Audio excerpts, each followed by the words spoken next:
ja bih uradila malu masažu, možda čak i masažu lica, jer često te boli glava, zato što nešto drugo nije u redu, ne mora da bude baš negdje ovdje, znaš, može znači da bude, na primjer, da te boli zubi i može da te zaboli glava od toga, znaš, nebitno, uglavnom, pripremam se i počinjemo.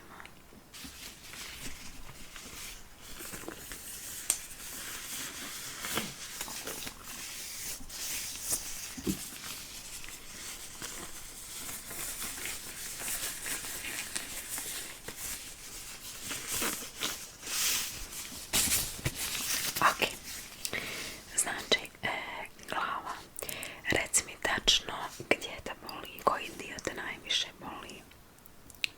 Da?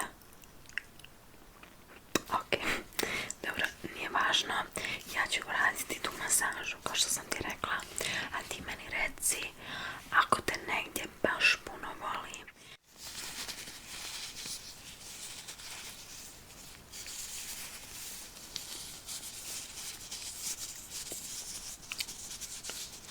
Da, ovaj dio često boli. Ok.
sad bih voljela da uradim malo neki testić da vidimo